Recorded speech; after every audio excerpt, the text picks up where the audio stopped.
우리가 흔히 논리적 오류를 이야기할 때 흑백 논리의 오류를 많이들 이야기합니다. 왜냐하면 우리가 일상에서 많이 쓰는 논리적 오류가 흑백 논리의 오류와 일반화의 오류인데, 흑백 논리의 오류를 가지고 말하는 것이 주는 득이 있기 때문입니다. 내 주장을 강화시키는 거죠. 모든 것에는 흑백으로 완전히 갈라지는 것이 많지 않습니다. 물론 제가 오늘 말씀에서처럼 꼭 양자택일을 해야만 하는 순간이 있다라고 말씀을 드리겠지만, 사실상 우리가 일상에서 보면 꼭 흑백이 아닌데 흑백으로 완전히 갈라서 이야기하려는 사람들은 대부분 내 주장이 아니면 완전 반대편의 주장이라고 그 사람을 호도하여서, 그 사람을 이렇게 몰아가서 내 주장을 따라야 선이다라는 어떤 논리를 펴고 그렇게 끌어오려고 하는 것입니다. 예를 들면 뭐 이런 거죠. 아주 맛있게 정성스럽게 가족들에게 요리를 해주는 거죠. 그리고 그 요리를 먹은 가족들한테 물어보는 거죠. 어때? 이거 맛있어? 했는데 너무 짜네. 너무 달아. 맛이 없어. 내 요리가 싫다는 거야? 이게 흑백 논리의 오류입니다. 내가 꼭 내 요리가 싫다는 표현이 아니라, 그것이 그냥 짜다. 그냥 맛이 옛날보다 없다. 꼭 흑백으로 갈라지는 그런 의견이 아님에도 불구하고 지금 당신이 내 요리를 평가를 절하한다는 것은, 평가를 낮게 한다는 것은 결국 내 요리를 거부하는 것이다 라고 이야기하므로 상대방으로 하여금 내 요리를 긍정하게 만들려고 사람들이 쓰는 논리적 오류인 거죠. 이런 흑백 논리적 사고가 오류로 나타나는 경우도 있지만, 사실상 정말 이 세상에는 흑백밖에 없는 경우도 있습니다. 언제 많이 그런 경우를 보죠? 보통 우리가 이력서를 쓸 때 많이 그런 경우를 봅니다. 예를 들어 기혼, 미혼 체크하라고 하잖아요. 그래서 저는 결혼 전에는 항상 그 기혼에다가 체크하고 싶은데 어쩔 수 없이 미혼에다 체크하는 자신을 보면서 빨리 결혼해야 되겠다 이런 생각을 하곤 했었습니다. 근데 이제 기혼이라는 체크를 하니까 미혼으로 돌아갈 수 없다는 사실이 조금은 안타깝다라는 생각은 절대 안 했습니다. 네, 기혼, 미혼 아닌 것이 있습니까? 기혼일 수도 있고 미혼일 수도 있는, 기혼인 듯한데 미혼인 뭐 이런 사람이 있습니까? 사실상 뭐 따지고 보면 뭐 그렇게 어떤 사람을 해석하고 논리를 만들어낼 수도 있지만은, 일반적으로 모든 사람들이 이력서에 쓸 때 기혼자, 미혼자 선택을 하게 한다는 것은 두 가지 중 하나밖에 없다라는 것을 이야기하고 있는 것이죠. 그뿐 아니죠. 우리가 공원에서나 어떤 상가에서 공중 화장실을 이용하려고 하다 보면은, 우리 집에서는 화장실이 하나밖에 없는데 둘일지라도 그 화장실은 남녀가 다르게 쓰지 않는데, 일반적으로 우리들은 남자 화장실이 아니면 여자 화장실을 가고 여자 화장실이 아니면 남자 화장실을 갑니다. 중간 단위의 화장실이 없죠. 이것이 어떻게 보면 이 세상에서 변하지 않는, 분명하게 흑백으로 갈라지는 일이 있다라는 것을 보여주고 있는 것입니다. 그 중에 가장 우리가 영향력 있는 것이 무엇이냐면 바로 가족입니다. 솔로몬의 재판을 보면 그 가족에서 중간이 없는 것이 있다라는 것을 확인하고 그 흑백으로 나누어서 재판을 하는 경우가 있었죠. 그게 무엇이냐면, 두 어머니가 출연을 해서 이 아이가 내 것이다 라고 주장하는 경우였죠. 분명히 이 아이의 엄마는 둘 중 하나라는 것은 분명하죠. 이 아이의 엄마면 이 여자가 이 아이의 엄마면 이 여자는 이 아이 엄마가 아닌 것이죠. 그런데 아이는 하나인 거예요. 그때 솔로몬이 한 가지 더 흑백 논리를 이야기합니다. 그게 뭐냐면, 아이를 반으로 나누라. 말이 안 되는 얘기죠. 아이를 반으로 나눈다는 건 있을 수 없는 일입니다. 아이가 죽든지 살든지입니다. 그때 여인의 선택을 보려고 한 것이죠. 진짜 자기 아들이 아닌 여인은 죽어도 되고 살아도 되는 거예요. 그러니까 아이를 반으로 나누라고 이야기하지만 진짜 아들인 여인은 그 아들이 오로지 살기만을 바라기 때문에 다른 선택이 없는 겁니다. 그냥 저 여인에게 주십시오라고 이야기하게 되는 것이죠. 우리는 이 가족들을 절대 바꿀 수 없습니다.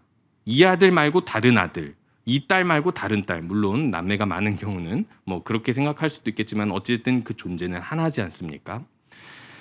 이와 같이 우리가 가장 영향력 있는 흑백으로 완전히 나눌 수밖에 없을 만큼 영향력 있는 것이 가족인데 이보다 더 강력한 게 있습니까? 있습니다. 무엇일까요? 하나님입니다.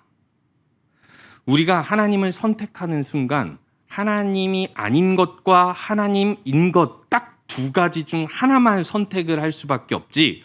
하나님을 선택했지만 가끔은 하나님이 아닐 수 있고 하나님을 선택했지만 가끔은 하나님 외에 다른 신도 섬길 수 있고 하나님을 선택했긴 했지만 그냥 하나님을 금송아지로 좀 만들어가지고 또 하나님을 바알로 또 좀 포장해서 만들어가지고 우리가 우리 기호에 맞게 섬길 수 있지 못합니다. 하나님에 대한 우리의 신앙, 이 모든 길은 양자택일입니다. 흑백으로 나뉩니다. 하나님 선택하든지 하나님을 선택하지 않든지입니다. 신앙은 계속해서 그런 것들을 요구합니다. 다윗이 골리앗과 왜 싸웠을까요? 이스라엘은 골리앗과 왜 싸우지 못했을까요? 다윗보다 더 나이가 많고 덩치가 크고 싸움 경력이 많은 그 모든 군사들, 심지어 사울 왕조차도 골리앗과 싸우지 못한 이유가 무엇이었을까요? 골리앗이 이스라엘과 하나님을 모욕하여도 괜찮은 거예요.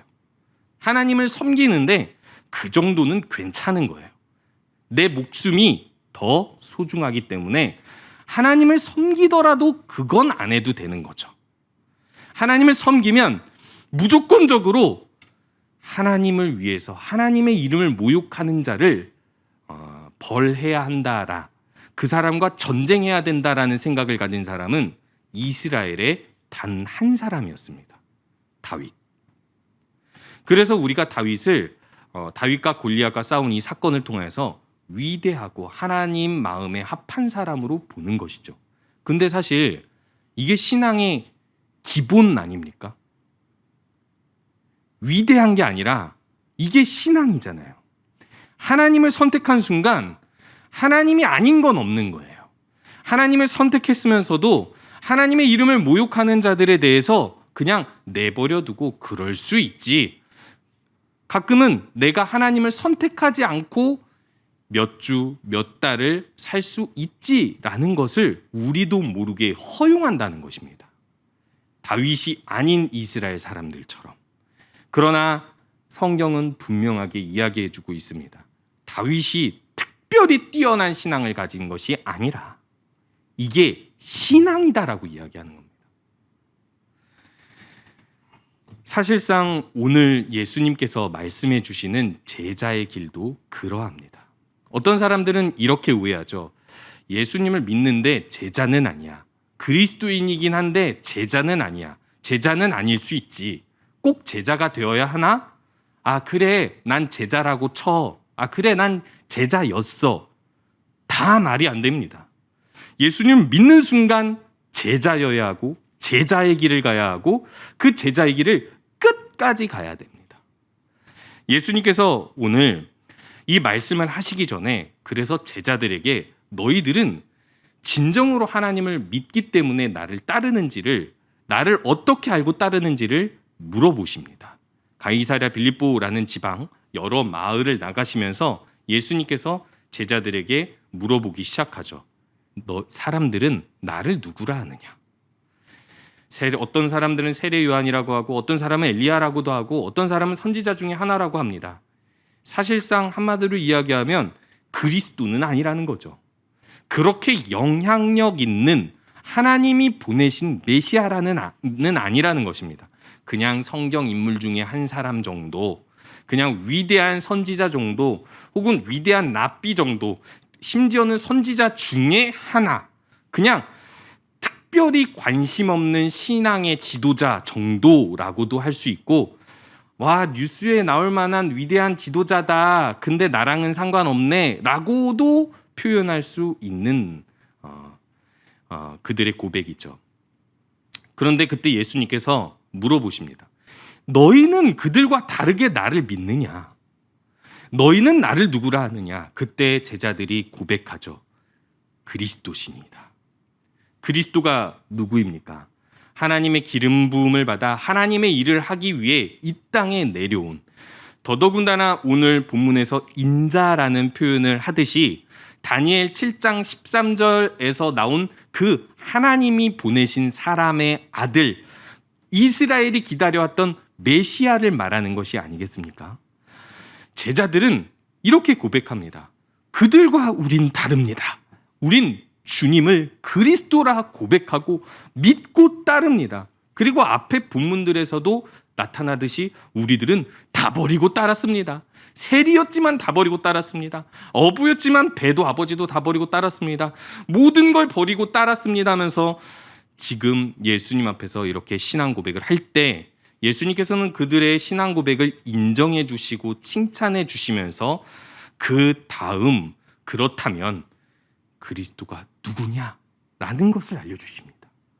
31절에 예수님께서 드디어 이들에게 비로소 그들에게 가르치시니라라고 이야기하면서 32절에 보니까 드러내놓고라고 말씀하고 계시는 겁니다. 근데 그 내용이 무엇이냐면 31절 처음부터 말씀드리면 인자가 많은 고난을 받고 장로들과 대제사장들과 서기관들에게 버림받아 죽임을 당하고 사흘 만에 살아나야 할 것을 비로소 그들에게 가르치시니라. 제자들에게 이 그리스도에 대한 진실을 밝히 드러내시고 말하신 것이 여기가 처음입니다.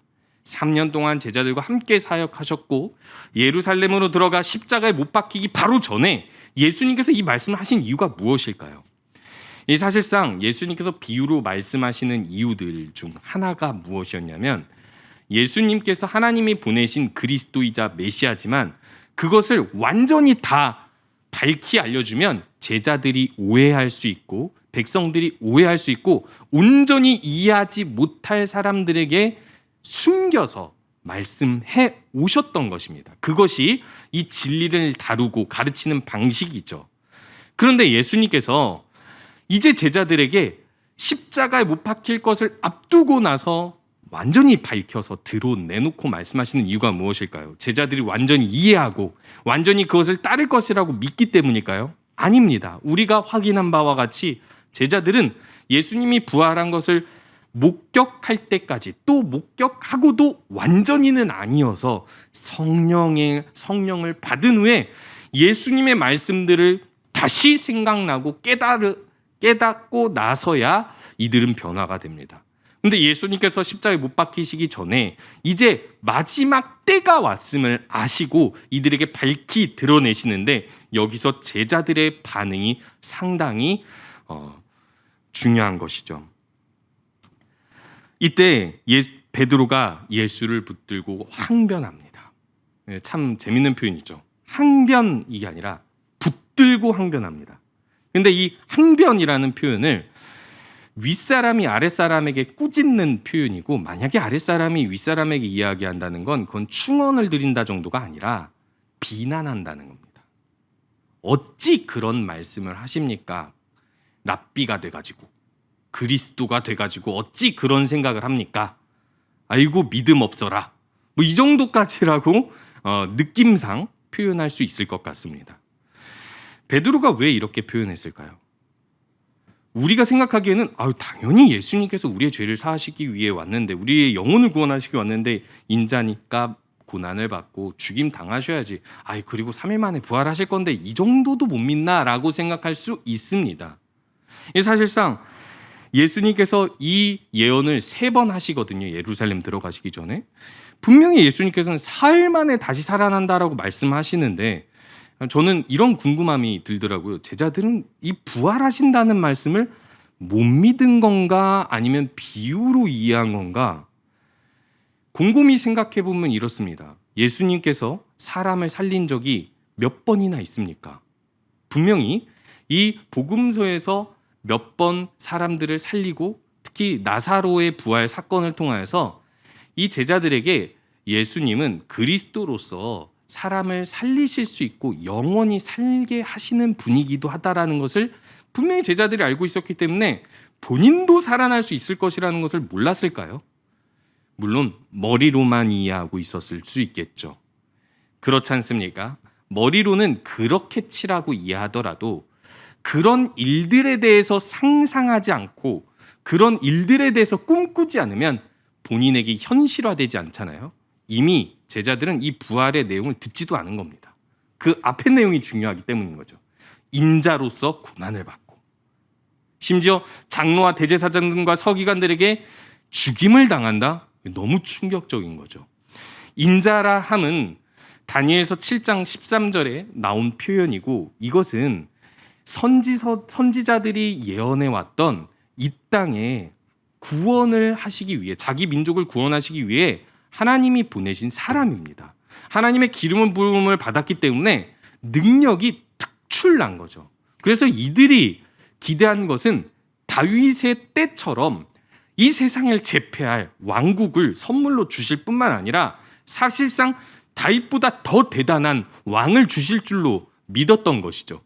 그러니까 제자들은 3년 동안 예수님의 기적들, 사역들, 가르침을 보면서 이만큼 위대한 선지자는 없었다. 이만큼 위대한 왕이 될 만한 자는 없다라고 이야기하면서 이제 예루살렘에 들어가면 끝났다. 종교 지도자들 다 무릎 꿇을 거다. 이제 로마인들도 이 예수님과 이 모든 우리 하나님 이 왕국 앞에 무릎 꿇을 것이다 라고 하면서 이 제자들의 상상과 기대는 무엇입니까?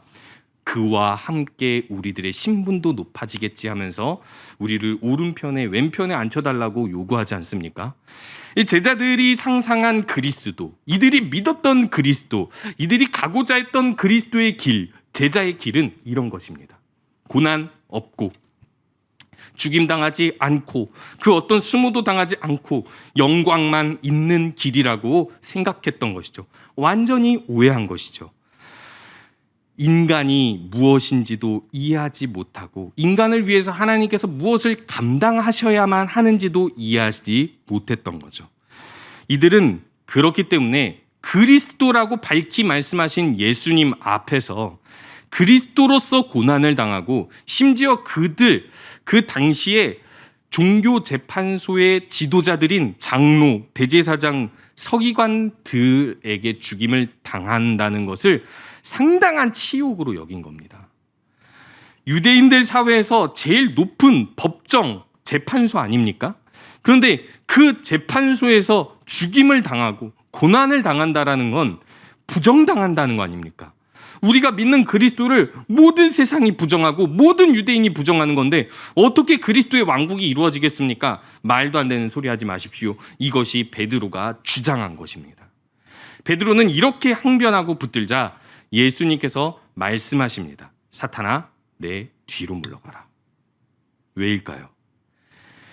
하나님의 일을 생각하며 그리스도를 따라가야 할 제자가 하나님 앞을 가로막았기 때문인 거죠. 무엇 때문에요?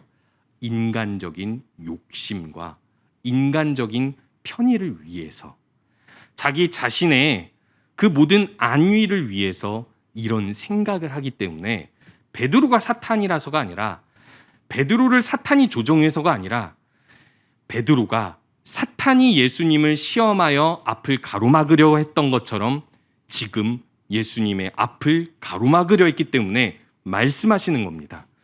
너 그리스도라고 믿는다고 하지 않았냐? 그리스도를 믿음은 하나님께서 보내신 자를 따르는 거다. 네가 하나님께서 보내신 자를 조종하는 것이 아니고 네가 이끄는 것이 아니다. 그저 그리스도를 믿는 믿음은 그리스도를 따르는 것인데 그 따르는 길에는 고난이 함께 포함되어 있다. 로마서 8장 17절에서는 말씀하고 계시죠.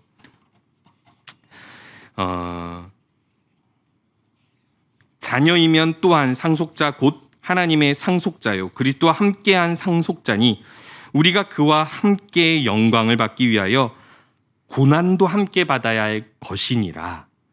분명히 예수님께서는 자신이 인자로서 다시 이 땅에 오셔서 영광스럽게 오셔서 하나님 나라를 세우실 것임을 38절에서 말씀하고 계십니다. 그런데 그 전에 인자의 길은 고난받는 길이고 그 고난은 우리를 위한 고난의 길이며 그 길을 따르는 것이 제자, 그것이 바로 그리스도인이라는 것을 이야기해 주는 것이죠. 그런데 우리 하나님의 이 일을 가로막는 것이 누구입니까? 우리 자신 아닙니까? 베드로와 같은 우리 자신, 고난을 감당하지 않고 싶어서, 희생을 감수하지 않고 싶어서, 내가 손해를 보는 것이 싫어서 우리들은 어쩌면 다윗 시대의 다윗 말고 다른 이스라엘처럼 하나님을 따른다 하지만 열렬히 따르지 않고 헌신과 희생으로 주를 섬기지 않는 것을 선택하면서 우리들은 살지도 모릅니다. 그런데요, 우리가 이 고난 주간에 더욱 묵상해야 할 것은 예수님도 고난을 감당하셨다는 겁니다. 고난을 감당하지 않아야 할 분이라고 지금 베드로가 이야기하지 않습니까? 왜? 자신이 고난을 감당하기 싫어서. 예수님을 다른 이미지로 만들고 싶은 거예요. 우리도 그러하지 않습니까? 우리가 주님을 위해 희생과 고난의 길을 충분히 갈 수 있음에도 불구하고, 또한 주님은 도우실 걸 분명히 알매도 불구하고, 그런 고난의 길이 예수님을 따르는 길임을 알매도 불구하고 우리들은 스스로 거부할 때가 많습니다. 하나님, 이건 아니에요. 이만큼은 아니에요. 여기까지는 감당 못하겠어요. 하나님, 여기까지만 할게요 라고 우리들이 베드로처럼 우리 스스로에게 항변하고 있지는 않은지를 돌이켜 보시기 바랍니다. 예수님께서 걸어가신 그 길에는 분명히 고난이 있고 그 영광은 고난과 함께 얻는 길입니다. 그렇다면 우리가 이렇게 고난을 감수하고 그리스도의 길을 따르려면 우리가 무엇을 버려야 할지 예수님께서 그 다음에 무리와 제자들을 따로 불러 말씀하십니다. 34절에 보니까 누구든지 나를 따라오려거든이라고 이야기하거든요. 마태복음에서는 제자들을 불러 말씀하셨다라고 하는데 여기 마가복음에서는 무리와 제자들이라는 표현을 통해서 후에 제자들뿐만 아니라 이 믿음을 가지고 따라올 모든 사람들을 지칭하고 있습니다. 지금 우리와 같은 사람들인 거죠. 누구든지 이것만 가지고 있으면 된다라고 이야기하시는데 그것이 무엇이냐면 자기를 부인하고 자기 십자가를 지고 따르는 것인데 그것을 이렇게 더 설명합니다. 35절에 보니까 누구든지 자기 목숨을 구원하고자 하면 잃을 것이요 누구든지 나와 목숨을 위하여 자기 목숨을 잃으면 구원하리라 라고 이야기하면서 자기 생명을 버리고 예수님을 따르지 않는다면 그것은 고난을 감수하고 죽임 당하기까지 가신 예수님의 길을 따르지 않는 것이라고 제가 아까 이야기한 것처럼 마치 흑백 논리처럼, 사실상 흑백 논리가 아니라 실제로 양자택일의 어떤 말씀인 거죠. 그 말씀을 예수님께서 해주고 계시는 것이죠. 생명을 버리기까지라고 이야기하는 겁니다. 값어치가 예수님을 따르는 길이 생명을 버리기까지. 그러면 이걸 우리가 어떻게 적용해야 될까요? 그럼 당장 어디 순교할 곳을 찾아가야 될까요? 진짜 생명을 빠르게 버릴 수 있는 방법을 찾아내는 것이 그 길인 건가요? 아니면 그냥 진짜 생명을 버리지는 않고, 진짜 생명을 버리기까지는 하지 않고 그냥 우리 일상에서 우리의 불편한 것들, 우리가 감수할 만한 고난들을 감수하며 살아가면 되는 것일까요? 이 둘 중 하나를 선택하는 것도 아닙니다. 그냥 어떤 것이든 우리가 생명을 버리는 마음으로 살 뿐만 아니라 실제로 생명을 버려야 할 때면 진짜 버릴 각오로 오늘을 살아가는 겁니다. 저도 가끔 염려가 찾아올 때가 있습니다. 사실 가끔이 아니라 아주 자주 찾아옵니다. 제 성격 자체가 염려 덩어리입니다. 근데 분명히 사춘기를 지나기 전에는 염려가 없었거든요. 상당히 무지막지한 사람이었는데 왜 이렇게 난 염려가 많아졌을까라는 생각을 어느 날 곰곰이 해봤습니다. 그런데 참 이런 생각이 들더라고요. 염려를 해야 이 무지막지한 나의 성격이 하나님의 일을 더 못하게 할 수 있다라는 생각을 하게 됐습니다. 염려라는 성격이 생겨나야 사춘기 과정에서. 그러면서 저는 그것을 나중에야 알았는데 내가 염려할 때 무슨 생각을 해야 될까 하면서 저희 형에게 고민을 상담을 한 적이 있었습니다. 저희 형이 이런 얘기를 하더라고요. 성우가 내가 어느 날 엄청 힘든 일이 있어서 진짜 죽고 싶다라는 생각을 할 때가 있었어. 너무 고통스럽고 힘들어서. 그때 내가 어느 날 갑자기 이런 생각이 들더라. 죽는 것보다 더한 일이 있을까? 근데 내가 지금 죽고 싶다고 생각하네?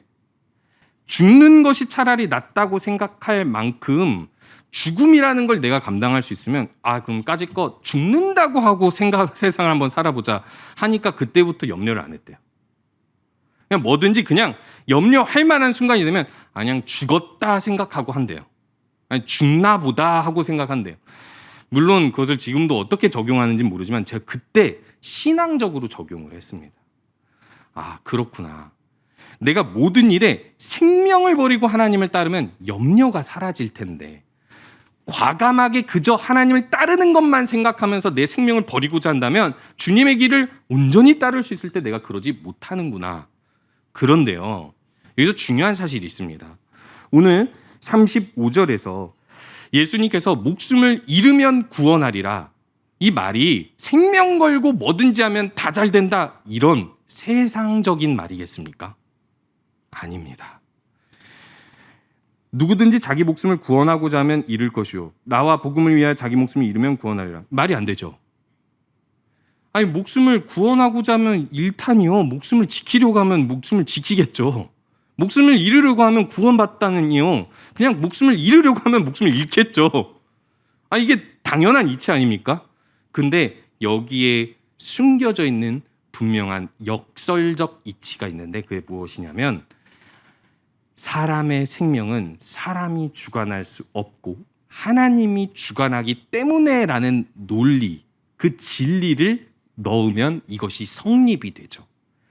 하나님이 우리에게 처음 탄생 생명을 주셨듯이 영원한 생명을 주실 수 있고 우리가 이 땅에서 사는 생명을 주관하시는 분이라면 우리들이 생명을 버리고자 가는 모든 길에서 하나님이 지키신다는 겁니다. 참 재미있는 사실이 있죠. 사도행전에 보면 야고보와 베드로가 둘이 감옥에 갇히는데 야고보는 순교하고 베드로는 감옥에서 나옵니다. 우리들은 여기서 너무 황당하죠. 그러면은 야고보가 더 영광스러운 건가? 그럼 베드로가 더 영광스러운 건가? 이게 흑백 논리입니다. 더 영광스러운 게 아니죠. 하나님께서 야고보에게는 그렇게 영광스럽게 길을 가게 하셨고 베드로에게는 남은 생을 더 가게 함으로 영광스럽게 하신 것입니다. 바울에게도 그렇지 않습니까? 바울이 빌립보서에서 내가 여기서 감옥에서 죽을 수도 있으나 라고 하면서 자신이 죽는다면을 생각하면서 어떻게 하나님을 영광스럽게 할까를 고민하죠. 그런데 그때 죽지 않습니다. 더 하나님께서 살게 하시고 심지어 배가 난파되어서 한 섬에 도착했을 때마저도 복음을 전하게 하시고 로마까지 가서 로마서에 기록한 대로 로마까지 가서 본인에게 감당할 그 모든 사명을 끝까지 감당하도록 하나님께서 인도하셨잖아요.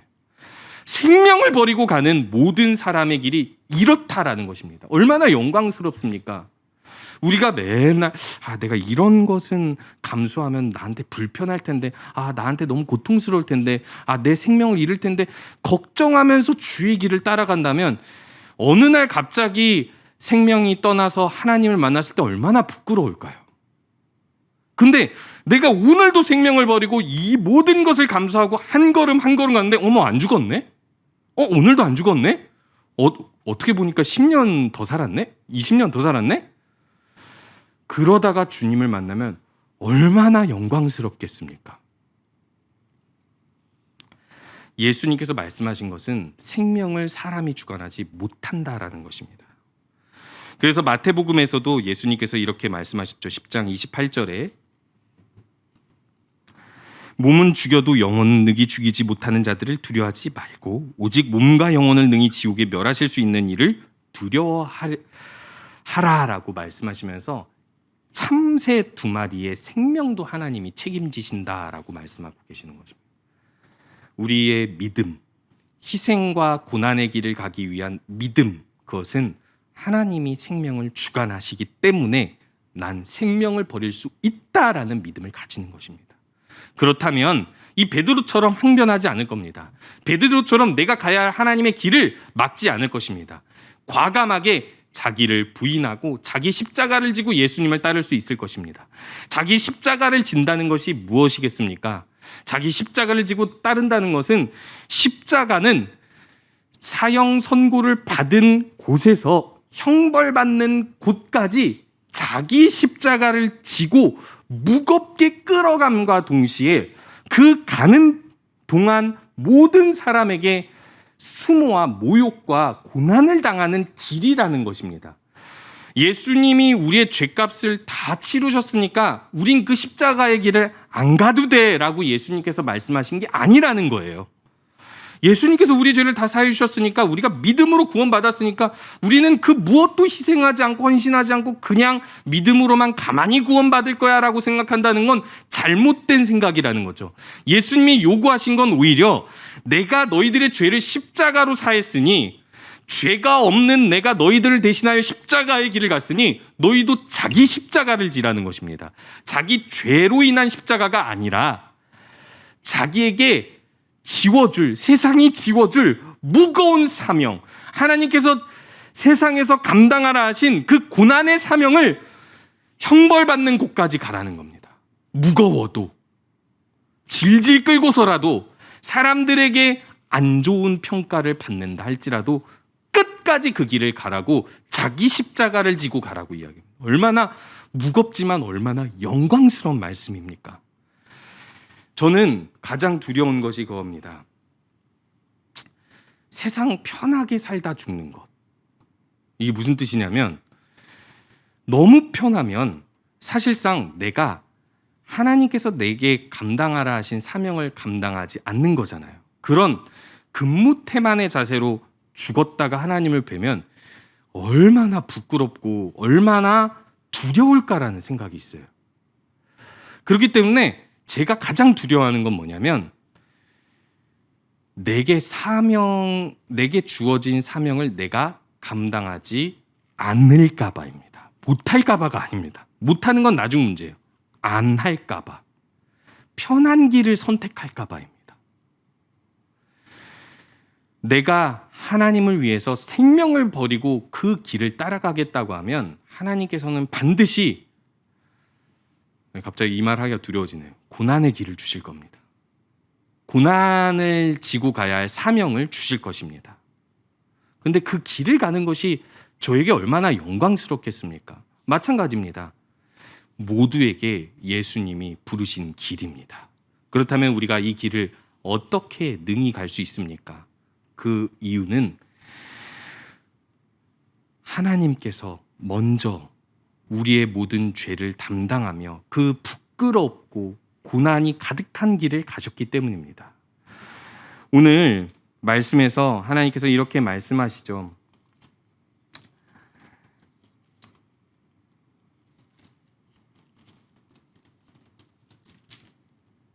누구든지 이 음란하고 죄 많은 세대에서 나와 내 말을 부끄러워하면 인자도 아버지의 영광으로 거룩한 천사들과 함께 올 때 그 사람을 부끄러워하리라 라고 이야기합니다. 이게 부끄러워한다라는 뜻이 무엇이겠습니까?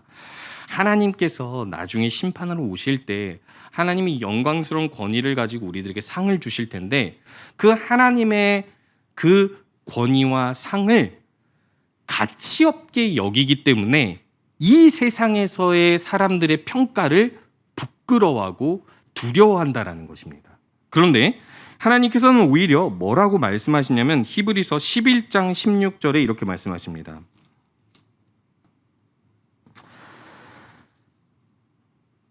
이러므로 하나님이 그들의 하나님이라 일컬음 받으심을 부끄러워하지 아니하시고 그들을 위하여 한 성을 예비하셨느니라.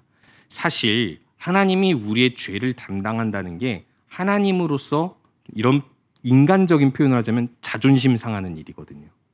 아니 하나님이 절대자이고 전능자이고 거룩하신 분인데 어찌 피조물 중에 더 큰 죄수이며 괴수와 같은 죄인이신 우리 죄를 담당해서 이 땅에 내려오신단 말입니까? 그게 말이 안 된다고 지금 베드로가 얘기하는 거지 않습니까? 베드로가 당신이 그리스도인데 그런 일은 있을 수 없습니다라고 항변하지 않습니까? 그런데 하나님께서 뭐라고 말씀하시냐면 부끄러운 죄인을 위하여 내가 부끄러움 감당하는 것을 부끄러워하지 않는다라고 해요. 그러면서 예수님께서도 마찬가지로 2장 16절에서 이렇게 말씀하십니다. 예수님께서 그 자신이 형제라 칭함을 부끄러워하지 않는다라고 말씀하십니다.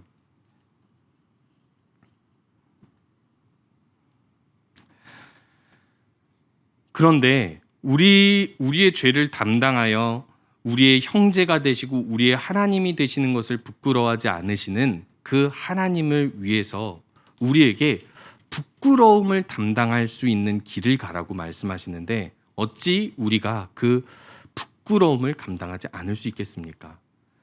사실상 오늘 이 베드로는 인자가 고난을 받고 죽임을 당한다라는 그 그리스도에 대한 진리를 듣고 마음속에 큰 충돌이 일어났습니다. 내가 이것까지 감당하여야 하나? 그리고 이것이 정말 그리스도의 길인가? 난 인정할 수 없다라는 것이죠. 물론 베드로는 훗날 그 길을 따라갑니다. 성령을 받아 그리고 또 주님의 부활을 목격하고 그 믿음으로 그 길을 따라가죠. 우리도 그 믿음을 소유한 자들입니다. 그렇기 때문에 우리가 가야 할 길은 무엇입니까? 나를 위해 나의 모든 부끄러운 죄를 감당하시고 고난을 지신 예수님을 따라 우리도 복음을 부끄러워하지 않고 담대히 누구 앞에서든 그리스도를 증거하고 그리고 그리스도를 위해 헌신하며 희생의 길, 고난의 길을 감당하며 걸어가는 것입니다. 그렇게 그리스도의 제자의 삶을 살아가고 회복하시는 우리 모든 성도님들 되시기 바랍니다.